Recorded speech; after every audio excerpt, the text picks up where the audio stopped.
Partial fraction,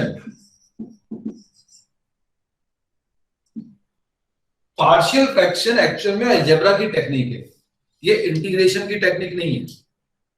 लेकिन partial fraction के लिए जिस प्रकार का डिनोमिनेटर चाहिए, मैक्सिमम पावर 2 चाहिए पार्शियल फ्रैक्शन के लिए, वही चीज इंटीग्रेशन के लिए भी है। इसके डिनोमिनेटर में मैक्सिमम पावर 2 चाहिए। अब पार्शियल फ्रैक्शन की जरूरत क्यों पड़ी?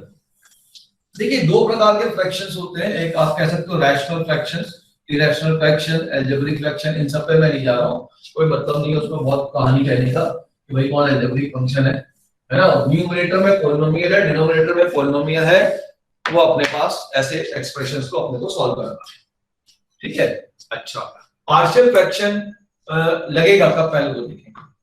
अगर जैसे हमने कहा कि आपके पास ऐसा रिजल्ट आया ax स्क्वायर प्लस, मान लो रैशनल एक्सप्रेशन बता दे, जैसे आपके पास न्यूमरेटर में एक पॉलिनोमियल आ गया, डिनोमिनेटर में एक पॉलिनोमियल आ गया, ऐसे एक्सप्रेशन को आप रैशनल एक्सप्रेशन कहेंगे। ठीक है, न्यूमरेटर में भी एक पॉलिनोमियल, डिनोमिनेटर में एक पॉलिनोमियल। कुछ जरूरी नहीं पॉलिनोमियल ही हो सकता है ट्रिग्नोमेट्रिकल फंक्शन हो जाए, लॉग का फंक्शन हो जाए, एक्सपोनेंशियल हो जाए, कुछ भी हो सकता है। लेकिन इनिशियली तो हम पॉलिनोमियल से ही सोचेंगे। ठीक है। अच्छा, तो अब मैं आपसे कह रहा हूं कि दूर हो जाता है कि अगर डिग्री ऑफ न्यूमरेटर, न्यूमरेटर मतलब यहां पे कह लो px, degree of px is lesser than degree of qx, then we can apply partial fraction. clear, partial fraction apply कर पाएंगे। जब न्यूमरेटर की डिग्री डिनोमिनेटर से कम होगी तभी आप पार्शियल फ्रैक्शन लगा पाएंगे।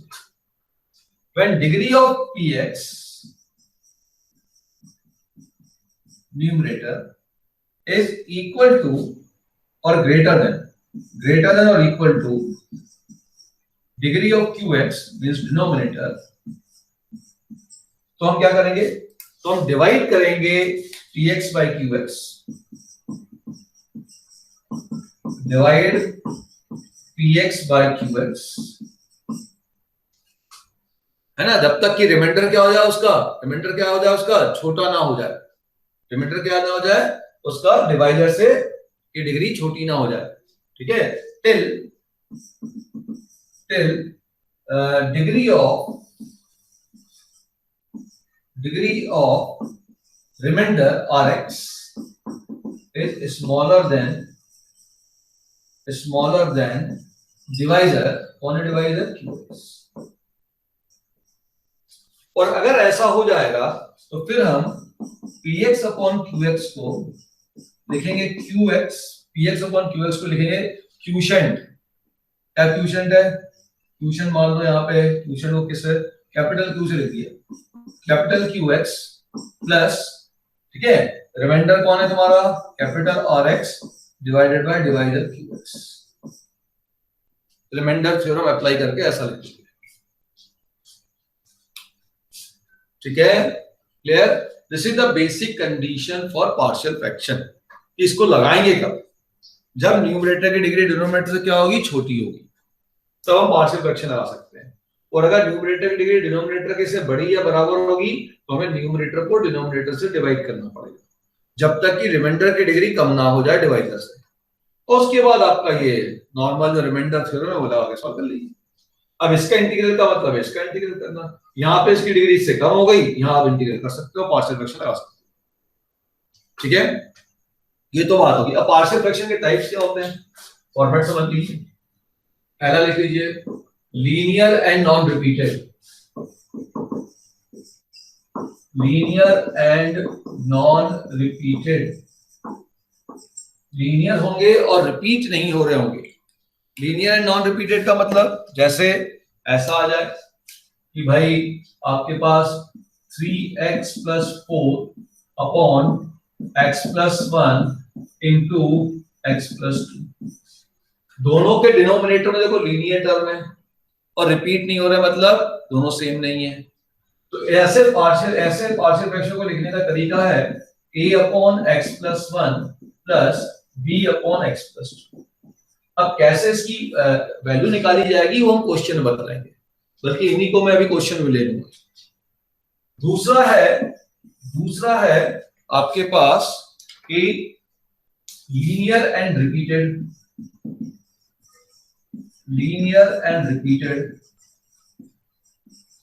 लीनियर और रिपीटेड वाला कैसे होगा भाई वो देखो। तो जैसे मान लीजिए ऐसा क्वेश्चन हो गया 3x + 4 upon x + 1 into x + 2 का मान लो होल स्क्वायर हो गया। अब यहां पे देखो x + 2 का होल स्क्वायर हुआ तो ये रिपीट हो गया, तो इसको कैसे हम ब्रेक करेंगे छोटे फ्रैक्शन में कैसे ब्रेक करेंगे, a upon x + 1 plus b upon x + 2 plus c upon x + 2 का होल स्क्वायर।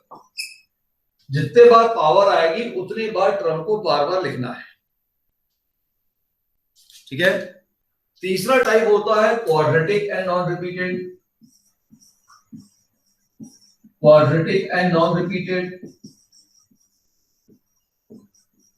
तो ये कैसा होगा भाई, ये आप ध्यान दीजिएगा, ये ऐसा फॉर्मेट बन जाएगा, मान लो 3x + 4 upon x + 1 into x² + 4। ये x² + 4 को और छोटे में ब्रेक नहीं कर सकते और इसको छोटे पार्ट में ब्रेक नहीं कर सकते, तो ये आपके पास अब बनेगा a अपॉन, ये तो लीनियर है और नॉन रिपीटेड है तो x + 1, और ये बन जाएगा bx + c अपॉन x² + 4। अब समझिए, फिर से मैं समझाता हूं। देखो अगर लीनियर और नॉन रिपीटेड है तो ये लीनियर की पावर कितनी है, 1 है। लीनियर की पावर कितनी है, 1 है, तो ऊपर एक कांस्टेंट आएगा। यहां भी लीनियर की पावर कितनी है, 1 है, ऊपर एक कांस्टेंट आएगा।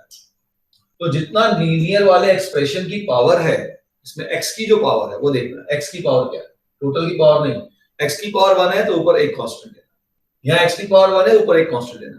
दूसरी बात, यहाँ डिनोमिनेटर की टोटल डिग्री कितनी है, यहाँ डिनोमिनेटर की टोटल डिग्री कितनी है देखो, तो यहाँ डिनोमिनेटर की टोटल डिग्री है 2, तो इसका मतलब यहाँ पे 2 आपके पास जो है कांस्टेंट है, जितनी डिग्री है उतने टोटल कांस्टेंट आएंगे, ठीक है। और x की पावर 1 है तो ऊपर एक कांस्टेंट आएगा। अब लीनियर और रिपीटेड में देखो, यहाँ पे लीनियर और नॉन रिपीटेड है तो x + 1 ऊपर एक कांस्टेंट आया, ये भी लीनियर है x + 2 ऊपर एक कांस्टेंट आया। x + 2 का होल स्क्वायर, ध्यान रखना इस स्क्वायर से मतलब नहीं, इस x की पावर से मतलब, x की पावर 1 है तो ऊपर एक कांस्टेंट आएगा। टोटल डिग्री कितनी है डिनोमिनेटर की देखो, यहाँ पे डिग्री 2 है, यहाँ पे डिग्री 1 है, टोटल डिग्री 3 है, इसका मतलब न्यूमरेटर में 3 कांस्टेंट आने चाहिए, तो a b c 3 कांस्टेंट है, बिल्कुल सही लिखा। अब क्वाड्रेटिक है नॉन रिपीटेड में ध्यान दो, ये तो लीनियर है तो इसके ऊपर तो एक ही कांस्टेंट आएगा। यहाँ पे ये क्वाड्रेटिक है जो लीनियर में ब्रेक नहीं हो रहा, क्वाड्रेटिक है जो लीनियर में ब्रेक नहीं हो रहा, तो इसमें कितनी डिग्री है, 2 डिग्री है, तो ऊपर 2 कांस्टेंट होंगे, एक कांस्टेंट के साथ नीचे वाला जो भी वेरिएबल होगा वो मल्टीप्लाई होगा, bx + c, अगर यहाँ t होगा तो bt + c, ठीक है। क्वाड्रेटिक और रिपीटेड में भाई 2 बार आ जाएंगे, एक और बार लिख देंगे उसको, क्लियर होगी बात। तो क्वाड्रेटिक और रिपीटेड तक तो तुम्हारे पास क्वेश्चन पहुंचता ही नहीं है। ये है पार्शियल फ्रैक्शन की टेक्निक। अब इसका इंटीग्रेशन में जरूरत क्या पड़े, अब जैसे आपसे कोई बोले कि इंटीग्रेशन में ऐसा आ जाए कि इंटीग्रल dx / x + 1, तो क्या आप इसका इंटीग्रल कर सकते हो, तो आपका जवाब आएगा हाँ सर बिल्कुल कर सकता हूं, और इंटीग्रल तो बिल्कुल सिंपल हो गया, ln mod x + 1। फिर आपसे कोई पूछे कि अच्छा मान लो कि इंटीग्रल ऐसा हो जाए dx / x² + 4, तो क्या आप इंटीग्रल कर सकते हो, बोले हाँ सर ये भी मुझको मालूम है, इसको तो मैं सकता हूं 1/2 tan इनवर्स x/2, इन दोनों के मुझे इंटीग्रल मालूम है। अब क्वेश्चन अराइज होता है कि अगर ऐसा आ जाए integral dx / x + 1 into x² + 4, अब आप क्या इंटीग्रल कर सकते हो, बोले अब मैं इंटीग्रल नहीं कर सकता क्योंकि ये किसी भी फॉर्मूले के फॉर्मेट में नहीं लिखा है, तो अब क्या करेंगे उसके लिए, तो बेटा उसके लिए ध्यान रखें कि अगर ये डिनोमिनेटर अलग हो जाए और ये डिनोमिनेटर अलग हो जाए, दोनों सेपरेट हो जाए, जैसा यहाँ अलग अलग था, तो मैं इंटीग्रेट कर सकता हूं। अब इसको सेपरेट करने के लिए हम इस टेक्निक का यूज करेंगे जिसे हम पार्शियल फ्रैक्शन की टेक्निक कहते हैं। ठीक है, अच्छा बाय चांस मान लो क्वेश्चन ऐसा हो जाए, अभी मैं सॉल्विंग पे आऊंगा। सपोज कर लो ऐसा आ जाए integral dx upon x cube plus 1। अब बोलो सर अभी तो एक्स क्यूब आ गया और हमारे पास किसी भी इंटीग्रल के फॉर्मूले में क्यूब तो अलाउड ही नहीं है। मैक्सिमम पावर कितनी अलाउड है? 2 ही अलाउड है। तो यहाँ 3 आ गया, तो पहले पावर 3 को मुझे कम करना पड़ेगा। तो मैं इस पावर 3 को कम करूंगा और इसको ऐसा लिखूंगा integral dx upon x plus 1 into x square plus x plus sorry minus x plus 1। अब ये एक लीनियर बन गया, एक क्वाड्रेटिक बन गया। अब इसको अगर मैं अलग अलग कर दूं, इसको एक अलग डिनोमिनेटर में क्रिएट कर दूं, इसको अलग डिनोमिनेटर में क्रिएट कर दूं, इस बड़े फ्रैक्शन को दो छोटे फ्रैक्शन में ब्रेक कर दूं, ठीक है, तो मैं इसको इंटीग्रेट कर सकता हूं। और इसको ब्रेक करने के लिए हम यूज करेंगे पार्शियल फ्रैक्शन की टेक्निक्स। अच्छा, अब एक क्वेश्चन ऐसा भी हो सकता है कि अगर मान लो ऐसा हो जाए dx अपॉन x की पावर 4 प्लस 1, अब कैसे इंटीग्रेट करेंगे? अब इसको इंटीग्रेट एक्चुअल में पार्शियल फ्रैक्शन का क्वेश्चन है। इसको इंटीग्रेट करने के लिए देखिए मैं तो आपको डिनोमिनेटर में ब्रेक करके देता हूं। इसको इंटीग्रेट करने का तरीका है x की power 4 plus 2x square plus 1 minus 2x square. Actual में है ये पार्शियल फ्रैक्शन का, लेकिन बड़ा गड़बड़ होता है इसमें। तो ये हो जाएगा आपके पास x स्क्वायर प्लस 1 का whole square minus x root 2 का होल स्क्वायर। अब लगेगा a square minus b square, तो ये बनेगा dx upon x square plus root 2x plus 1 into x square minus root 2x plus 1। ये बनेगा दो क्वाड्रेटिक में ब्रेक। अब क्योंकि ये दो क्वाड्रेटिक में ब्रेक हो रहा है, पहली बात तो यही कैलकुलेशन ज्यादा है। दूसरा जो ये रूट 2 आ गया, ये और परेशान करेगा। तो इस क्वेश्चन को, भले ये पार्शियल फ्रैक्शन का क्वेश्चन है, इसके लिए हम कुछ दूसरी टेक्निक ढूंढेंगे। यहाँ पे हम पार्शियल फ्रैक्शन से इसको सॉल्व करना नहीं चाहेंगे, हमारे पास दूसरा इस क्वेश्चन का अल्टरनेटिव है। लेकिन ऊपर के किसी भी क्वेश्चन का हमारे पास अल्टरनेटिव नहीं है, यहाँ हमें पार्शियल फ्रैक्शन लगानी पड़ेगी और वो इजीली लगेगी। ठीक है, समझ में आ गई इसकी बात? नोट डाउन कर लो, तो फिर मैं पार्शियल फ्रैक्शन के क्वेश्चनों पे आता हूं। क्लियर है बेटा? चलिए अब आते हैं सबसे पहला सिंपल क्वेश्चन। सपोज कर लो हमारे पास क्वेश्चन हो गया इंटीग्रल dx अपॉन, ठीक है ना, एक पहले फॉर्मूला देखते हैं पार्शियल फ्रैक्शन से कैसे बनता है। dx upon x square minus a square, हमने इसको रटा हुआ याद है हमको, इसका फॉर्मूला याद है, लेकिन वो आया कैसे उसको भी देख लेते हैं।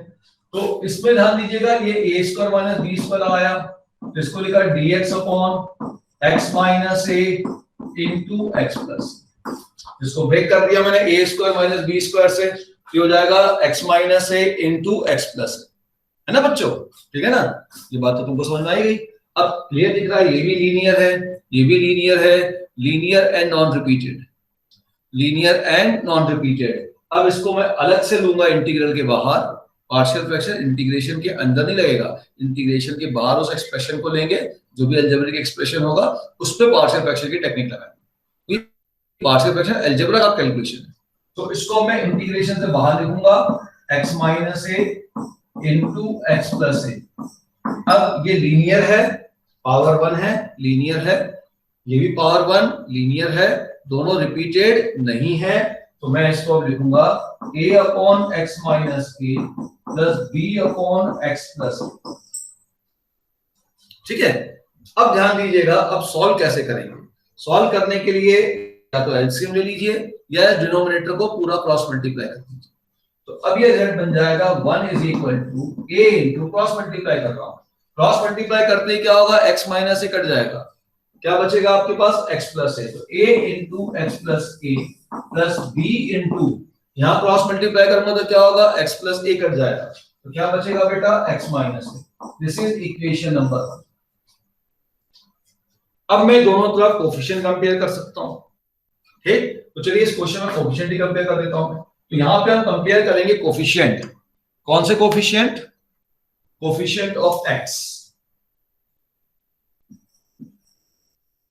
x का कोफिशिएंट लेफ्ट हैंड साइड में नहीं है, तो लेफ्ट हैंड साइड हो गया 0, एक्स का कोएफिशिएंट राइट हैंड साइड में देखो कौन है, ए है, ए आ गया, और फिर एक्स का कोएफिशिएंट कौन है राइट हैंड साइड में, बी, ये बी आ गया।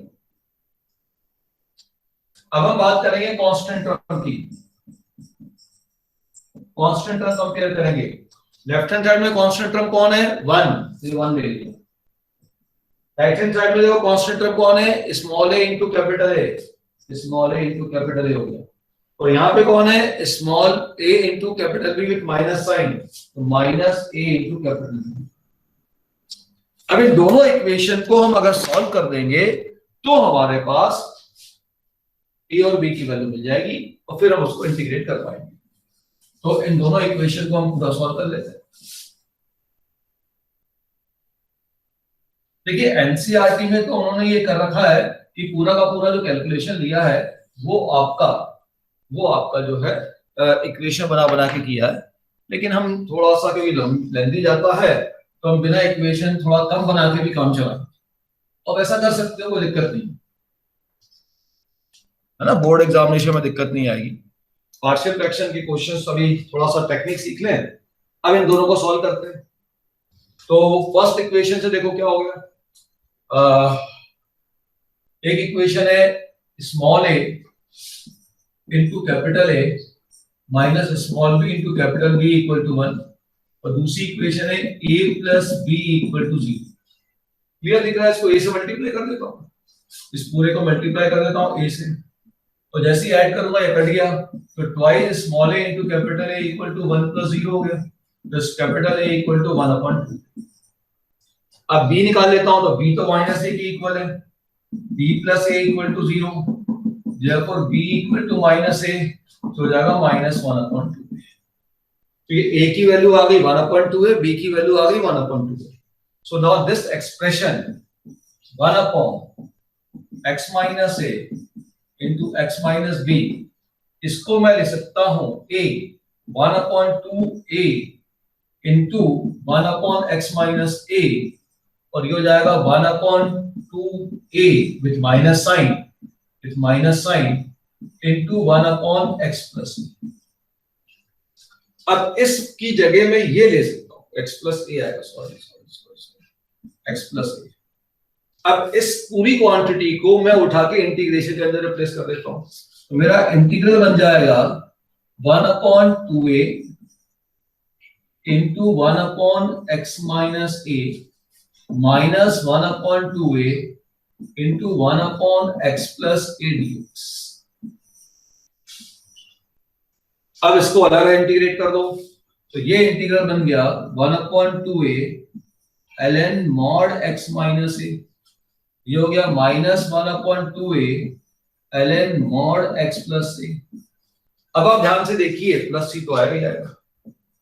अब आप ध्यान से देखिए कि 1/2a तो कॉमन हो गया, तो अब ये बना 1/2a ब्रैकेट में ln mod x minus a minus ln mod x plus a। Colour pen change करो, ठीक। और यहां लग गया formula log m minus log n, तो ये होता log m बाय n, तो हो गया ln mod x minus a upon x plus a plus c, और यही वो फॉर्मूला था जो अपन ने रटा हुआ है। ये 1/dx upon x square minus a square का फॉर्मूला होता है 1/2a ln mod x minus a upon x plus a। आज तुम्हें समझ में आ गया कि इसको अपन निकालते कैसे।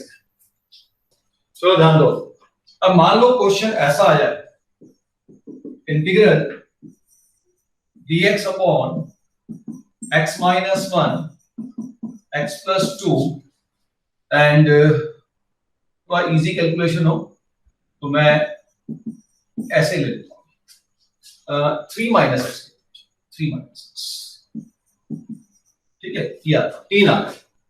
अब कैसे सॉल्व करोगे, तो फिर वही कहानी पूरी की पूरी कि भाई इसको बाहर लिखो, ऊपर मान लो ऊपर भी कुछ x आ गया, सपोज कर लो ऊपर आ गया x प्लस 5। अब देखो जो न्यूमरेटर की डिग्री है वो कितनी है, 1 है, और डिनोमिनेटर की डिग्री कितनी है बेटा, 3 है। न्यूमरेटर की डिग्री डिनोमिनेटर से कम है तो मैं पार्शियल फ्रैक्शन डायरेक्टली अप्लाई कर सकता हूं। क्यों अप्लाई कर रहा हूं पार्शियल फ्रैक्शन? क्योंकि अगर ये अलग अलग डिनोमिनेटर में आ गए, मैं एक साथ तो इसको इंटीग्रेट कर नहीं पाऊंगा। अगर ये अलग अलग डिनोमिनेटर में आ गए तो मैं बड़े आराम से इसको इंटीग्रेट कर सकता हूं, इसलिए मैं यहां पार्शियल फ्रैक्शन अप्लाई कर रहा हूं।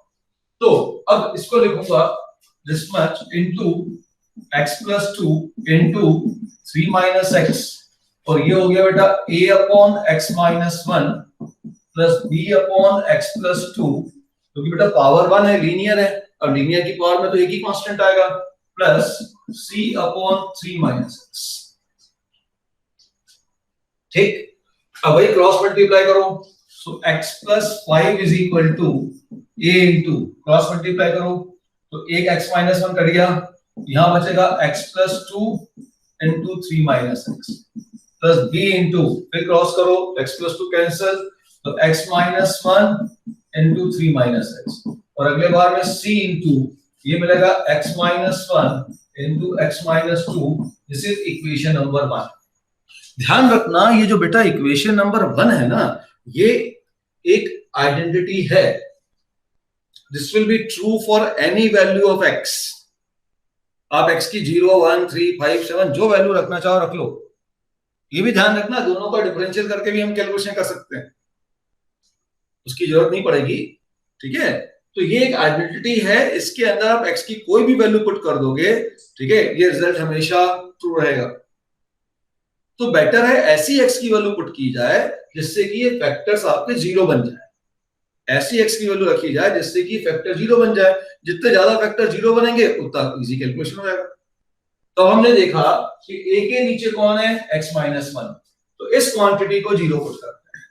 Let us put x minus 1 equal to 0, x equal to 1 put कर देते हैं। कहां पुट कर देते हैं, इक्वेशन नंबर 1। अब x से 1 पुट करूंगा तो लेफ्ट हैंड साइड आ जाएगा, लेफ्ट हैंड साइड क्या होगा बताओ, जैसे ही 1 पुट करूंगा, अब मैं थोड़ा पेन से लिख रहा हूं, बताना भाई दिख रहा है कि नहीं दिख रहा है, 1 plus 5 दिख रहा है प्रॉपर, बिल्कुल नया पेन है इसलिए थोड़ा सा समय लेगा। और जैसे 1 पुट करूंगा, देखो ये भी 0 हो गया, ये भी 0 हो गया, तो अब बन गया a into 1 plus 2 into 3 minus 1। अब यहां से a की वैल्यू निकाल लो, a की वैल्यू क्या हो गई, तो ये हो गया बेटा आपके पास 6 डिवाइडेड बाय, ये हो गया 3 into 2, ये पूरा कट गया, वैल्यू आ गई 1। अब अगला इस वाले फैक्टर को 0 पुट करो, x plus 2 को 0 पुट करो, x plus 2 को 0 पुट करूंगा तो x की वैल्यू आ गई -2। अब इसको लेफ्ट हैंड साइड में पुट करो, तो -2 जैसे ही पुट करूंगा तो -2 plus 5 is equal to, -2 put कर देखो ये 0 हो गया, ये 0 हो गया, -2 पुट कर रहा हूं, ये +2 है, ये +2 है, ठीक है क्लियर। तो -2 पुट करती है, दोनों 0 हो गए। अब आपको b की वैल्यू मिल जाएगी, तो b into -2 minus 1 और 3 minus of -2, तो अब b कितना आया निकाल दो, b कितना आया 5 minus 2 कितना हो गया 3 डिवाइडेड बाय -2 minus 1 कितना हो गया -3, और ये कितना हो गया बेटा 5 into -3 15, तो अपॉन -15 है ना, तो रेट हो गया -1/5। उसी प्रकार से अगले बार अब हम पुट करते हैं इस तीसरे वाले टर्म को 0, so put x plus 3 equal to 3 minus x equal to 0, 3 minus x equal to 0 means x equal to 3। अब बेटा x equal to 3 पुट करते हैं, क्या ये वैल्यू निकालो, x equal to 3 पुट करते हैं, वैल्यू बताओ, x equal to 3 ये हो जाएगा 3 plus 5, जैसे 3 पुट करूंगा x की ये 0 हो गया, ये 0 हो गया, यहां से वैल्यू मिलेगी, तो c into 3 minus 1 into 3 plus 2, तो c की वैल्यू क्या हो गई 3 plus 5 हो गया बेटा 8 divided by 3 minus 1 2 into 3 plus 2 5, तो ये हो गया 4। ये मुझको वैल्यू मिल गई a b और c, ठीक, डाउट।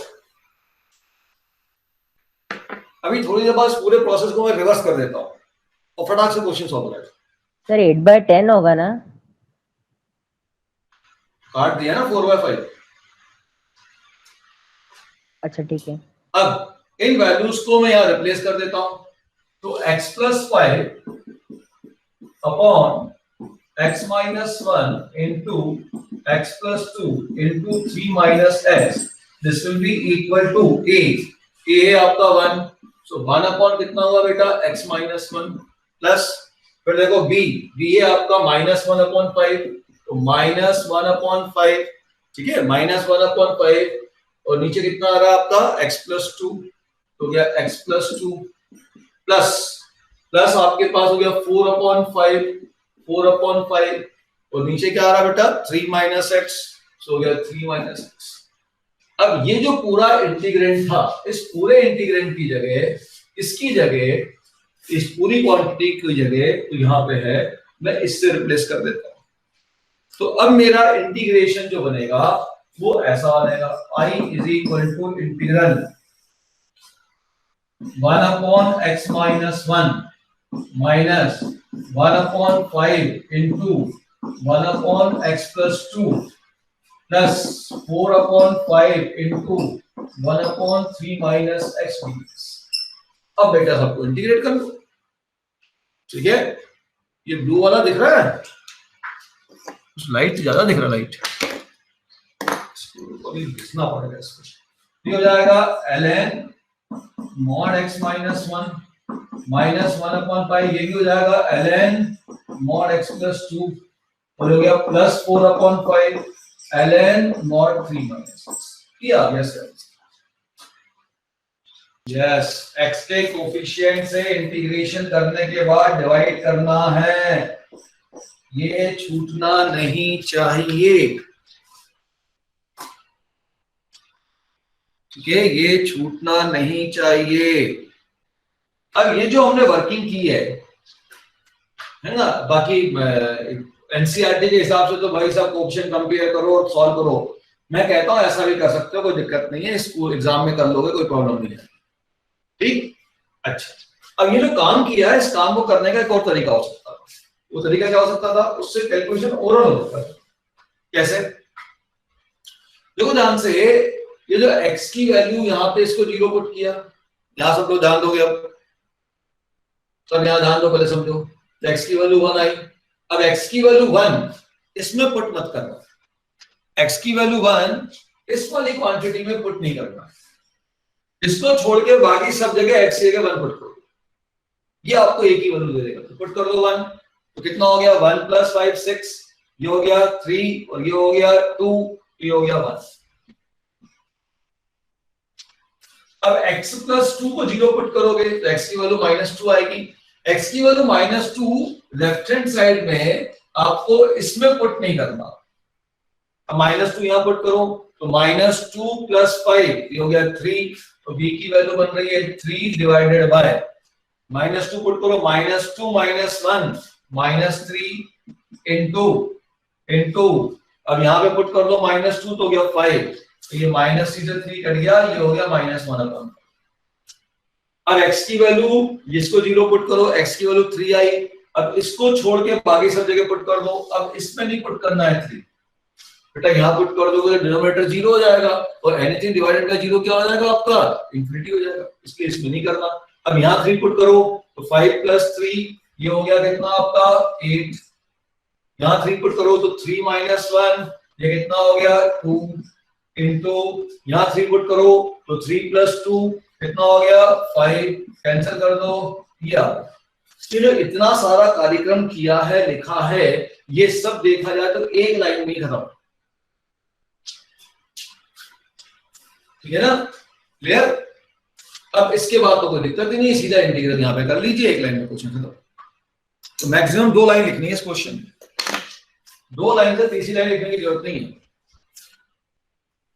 ठीक है, समझ में आ गया। सेकंड मेथड समझ में आया ये, yes, लेकिन स्कूल में नहीं लगाना है, स्कूल में आप ये लगाएंगे, पूरा लिखेंगे ऐसे, बढ़िया नंबर मिलेंगे। कंपटीशन में इसी काम को जो यहां हम अलग अलग लिख के कर रहे थे, इसी काम को यहां इस जैसा मैंने बताया, इसको 0 पुट करोगे तो ये वाले फैक्टर में ये पुट नहीं करेंगे तो 0 बन जाएगा। इसको छोड़ के बाकी सब जगह पुट कर देना, ठीक है। ओके, अच्छा चलो एक क्वेश्चन देता हूं फटाफट आपको सॉल्व करने के लिए। चलिए अब इस क्वेश्चन पे आते हैं। तो इसका जो भी आंसर आएगा, समझ में ये आ रहा है कि इंटीग्रेशन मुझे बाद में x 1/x+1 का करना। अच्छा ठीक है, चलो एक काम करते हैं, मैं इसको लिख देता हूं a/x+1 b/x+2 c/x+3। अब a की वैल्यू निकालनी है मुझको। a की वैल्यू निकालने के लिए मैं क्या करूंगा, x की -1 पुट करूंगा, इसमें नहीं करूंगा, -1 यहां पुट कर दो तो 2 - 1 हो गया -1, सॉरी +1 और हो गया 2, तो वैल्यू हो गई 1/2।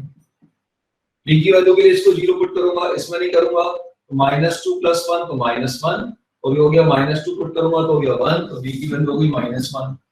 इसको -3 पुट कर लो यहां पे, तो -3 + 2 और ये माइनस हो गया 1/2। पैसा बीच में प्लस का साइन डाल दीजिए और सबको उठा के इंटीग्रेट कर लीजिए, इसका खत्म हो जाएगा सर। अब देखो इसको कैसे सॉल्व करोगे, तो यहाँ पे मैं सीधा सीधा देखो, पहली चीज मैं थोड़ा और उल्टा काम करता हूँ। मालूम है डिनोमिनेटर में x आएगा, 1/x आएगा, तो 1/x का इंटीग्रल क्या होता है, ln x। इसका भी इंटीग्रल किस में जाएगा, लॉग में जाएगा, इसका भी किस में जाएगा, लॉग में जाएगा। तो मैं पहले इंटीग्रल लिख ही देता हूँ ना यार, ln mod 1 - 2x divided by -2, x से कोएफिशिएंट से डिवाइड किया, ठीक है, और यहाँ लिख दिया ln mod x+4। खत्म बात। अब इसको 0 पुट कर लो, अब x की वैल्यू 0 हुई, 0 पुट कर दो, इसको छोड़ दो, ये हो गया 4, यहाँ 0 पुट किया तो हुआ 1, यहाँ 0 पुट किया तो हो गया 5, तो 4/5 हो गया। ठीक, अब यहाँ पे x की वैल्यू क्या आई, इसको 0 पुट करो, x की वैल्यू क्या आई, x की वैल्यू आ गई 1/2, तो x की 1/2 पुट करो यहाँ पे। अब ये थोड़ा कैलकुलेशन करना पड़ेगा, ये हो जाएगा 3/2 + 4, है ना, ये थोड़ा बगल में लिख लो यार, यहीं पे लिख लो, चलो 3/2 + 4 डिवाइडेड बाय, यहाँ पे पुट कर रहा हूँ 1/2, ये हो गया 1/2 और ये हो गया 1/2 + 5। सॉल्व कर लो भाई साहब, इसको लिखना होगा। ठीक, अब x की वैल्यू -5, इसको छोड़ के यहाँ पुट करता हूँ -5, -5 पुट करूंगा तो क्या होगा, -5 × 3 -15, -15 + 4 -11 डिवाइडेड बाय, यहाँ -5 पुट किया, ठीक, और यहाँ -5 पुट किया तो हो गया +10 + 1 11 और ये हो गया आपके पास -5, तो हो गया -5 × 11, ये कैंसिल हो गया, माइनस से माइनस भी करेगा, ये आपका आंसर है। इस क्वेश्चन में ध्यान दीजिएगा, अब सुनो ध्यान से। ऐसा क्वेश्चन अगर स्कूल में आ गया, नॉर्मली आएगा नहीं, अगर बाय चांस ऐसा क्वेश्चन स्कूल में आ गया तो प्रॉब्लम है। बोले क्या प्रॉब्लम है, प्रॉब्लम ये है कि इसको पहले ब्रैकेट ओपन करके आपको क्यूबिक इक्वेशन बनाकर डिवाइड करके करना पड़ेगा। क्यों, क्योंकि न्यूमरेटर की डिग्री भी 3 है और डिनोमिनेटर की डिग्री भी 3 है। क्योंकि न्यूमरेटर की डिग्री डिनोमिनेटर के इक्वल है, इसलिए आप डायरेक्ट पार्शियल फ्रैक्शन नहीं लगा सकते। लेकिन मैं अगर पार्शियल फ्रैक्शन की टेक्निक को ऐसे अप्लाई कर रहा हूं, ध्यान से देखना, अगर ऊपर नीचे की डिग्री सेम है, ऊपर नीचे की डिग्री सेम है, तो पार्शियल फ्रैक्शन की टेक्निक को ऐसे अप्लाई करो।